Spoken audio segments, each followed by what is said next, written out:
नाना साहब पेशवा एक बड़ी रियासत के मालिक थे और वो रियासत थी पूना की, जिसको हम मराठी में पुणे कहते हैं। पुणे की रियासत पेशवाओं की रियासत थी और नाना साहब पेशवा के पिता उसके मालिक थे। अंग्रेजों ने उनके साथ चालाकी और गद्दारी की थी और उनको उनकी रियासत से बेदखल कर दिया था और नाना साहब पेशवा को अंग्रेजों के कारण पूना छोड़कर बिठूर नाम के एक छोटे से स्थान में रहना पड़ा था। बिठूर कानपुर के पास एक छोटा सा गांव है। नाना साहब पेशवा वहां के रहने लगे थे। रात दिन उनके दिल में एक ही कसक थी कि मेरा राज्य अंग्रेजों ने छीन लिया है, ऐसे ही भारत के सभी राज्यों को अंग्रेजों ने छीन लिया है। तो नाना साहब पेशवा ने सब राज्यों को संगठित करना शुरू किया और एक राज्य से दूसरा, दूसरे से तीसरा, तीसरे से चौथा, हर राजा के पास जाकर संगठन बनाना शुरू किया। धीरे धीरे संगठन बहुत बड़ा होने लगा और उस संगठन की तरफ से यह तय हो गया कि एक साथ अंग्रेजों के खिलाफ लड़ेंगे और अंग्रेजों को मार के भगा देंगे इस देश में से, क्योंकि उनकी ताकत बड़ी नहीं है अगर हम संगठित हो जाएं तो। ये नाना साहब पेशवा को समझ में आ गया। उन्होंने संगठन खड़ा कर लिया, ताकत इकट्ठी हो गई। अब उस संगठन की तरफ से एक ऐलान किया गया, वो ये कि एक साथ पूरे भारत की 565 रियासतों में अंग्रेजों के खिलाफ बगावत होगी और वो बगावत का दिन तय किया गया, वो था 31 मई 1857। और नाना साहब पेशवा ये संगठन बनाने का काम कर रहे थे 1853 से। तो 1853 से 1857 4 साल में देश में एक बड़ा संगठन उन्होंने खड़ा कर दिया और उस संगठन की तरफ से घोषणा हुई कि 31 मई 1857 को पूरे देश में एक साथ अंग्रेजों के खिलाफ युद्ध होगा और अंग्रेजों को मार काट के हिंदुस्तान से खत्म कर दिया जाएगा। और आपको मैंने बताया कि यह बहुत संभव था क्योंकि अंग्रेजों की संख्या बहुत कम थी, मात्र 52,000। तो यह संभव था और यह हो जाता, लेकिन वहां पर एक छोटी सी फिर भूल हो गई। और वो भूल क्या हुई? हमारे देश में एक बहुत क्रांतिकारी, तेजस्वी, उत्साही क्रांतिवीर नौजवान थे, उनका नाम था मंगल पांडे। वो अंग्रेजों की सेना में नौकरी करते थे। बैरकपुर नाम के स्थान पर उनकी पोस्टिंग थी। तो उनको एक दिन किसी ने यह बता दिया कि सेना में जो कारतूस इस्तेमाल किए जाते हैं, उन कारतूसों को चलाने के लिए मुंह से खोलना पड़ता है और उसमें गाय की चर्बी लगी होती। ये मंगल पांडे को किसी ने बताया। मंगल पांडे को विश्वास नहीं हुआ तो उन्होंने कहा कि मैं मेरी आंखों से देखना चाहता हूं। तो जिस व्यक्ति ने उनको ये जानकारी दी, उसने ले जाकर दिखा दिया कि चर्बी वाले कारतूस कैसे तैयार होते हैं।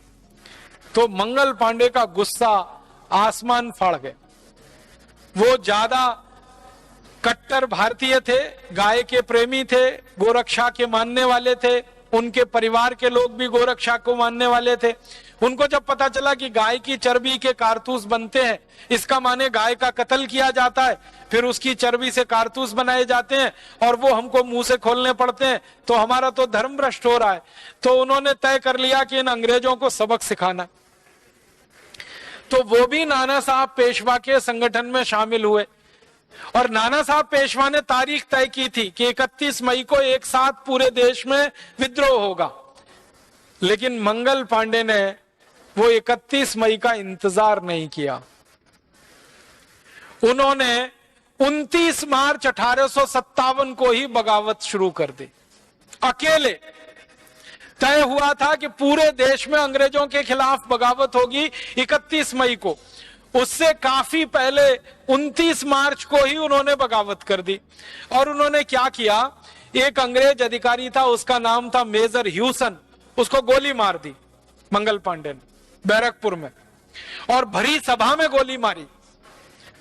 सेना की परेड होने के लिए सैनिक मैदान में खड़े थे। मेजर ह्यूसन कुछ आदेश दे रहा था। मंगल पांडे ने मेजर ह्यूसन को एक सवाल पूछा कि क्या हमको जो कारतूस दिए जाते हैं उसमें गाय की चर्बी मिली होती है? तो मेजर ह्यूसन ने कोई जवाब नहीं दिया।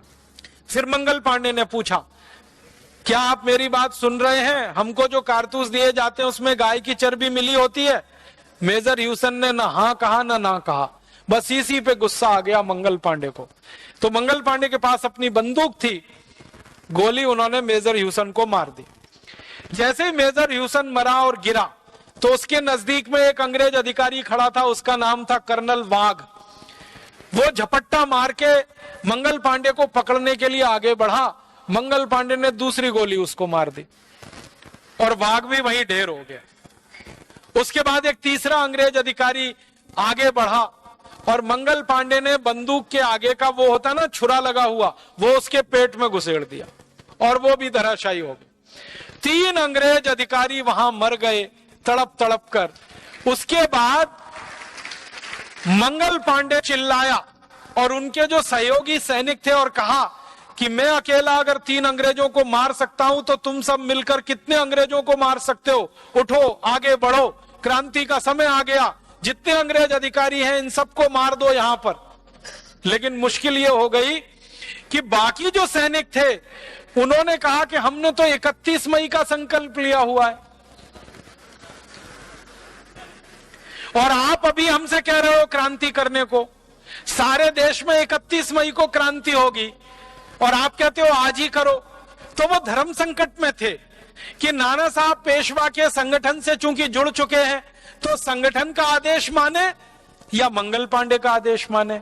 इसी उधेड़ बुन में वो कुछ नहीं कर पाए, किंग कर्तव्य विमूढ़ हो गए और उतनी देर में अंग्रेजों की फौज आ गई और अंग्रेजों की फौज ने मंगल पांडे को पकड़ लिया और मंगल पांडे ने कोशिश की कि वो अपने को गोली मार के खत्म करें, लेकिन वो गोली उनके शरीर को छूती हुई निकल गई, वो जीवित रह गए। अंग्रेजों ने फिर उनके खिलाफ मुकदमा चलाया, कोर्ट मार्शल हुआ और 8 अप्रैल 1857 को मंगल पांडे को फांसी पे चढ़ा दिया अंग्रेजों ने।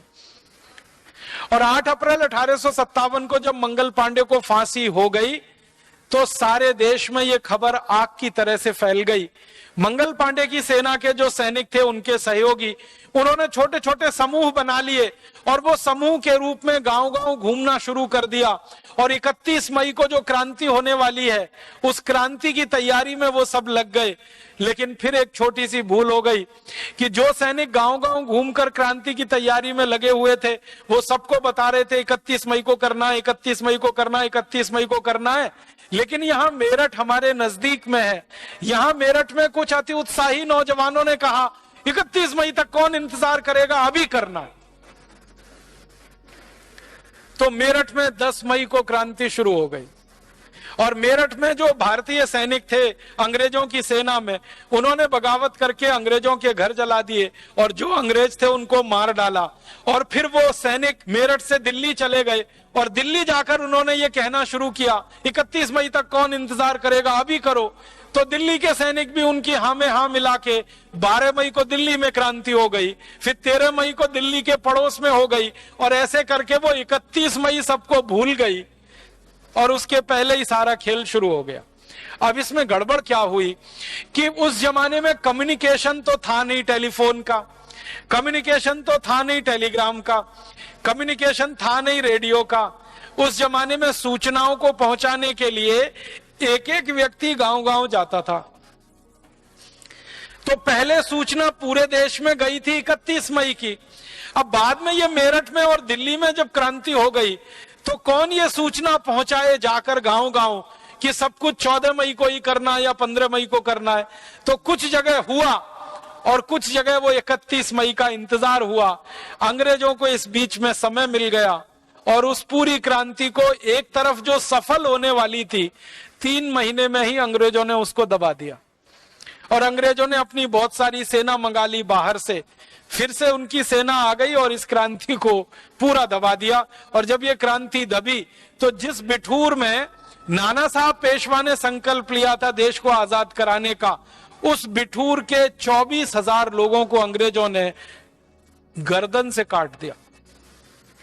बिठूर में 3 महीने के छोटे बच्चे से लेकर 90 साल के बुजुर्ग तक किसी को अंग्रेजों ने जिंदा नहीं छोड़ा, सबको गर्दन से काटा और धीरे धीरे सारे क्रांतिवीरों के घर परिवारों को पूरी तरह से तहस नहस कर दिया। और दुर्भाग्य उस समय यह भी हुआ कि भारत के कुछ राजाओं ने अंग्रेजों की मदद कर दी उसमें और अपनी सेना अंग्रेजों को दे दी। ऐसे भारत के 20 राजा हुए उस समय जिन्होंने अंग्रेजों को मदद करके सेना दे दी और उसी में फिर अंग्रेज जीत गए और भारत 1857 में ही आजाद हो जाता। उसके बाद फिर हमको लगभग 90 साल इंतजार करना पड़ा और 1947 में जाकर आजाद हुआ।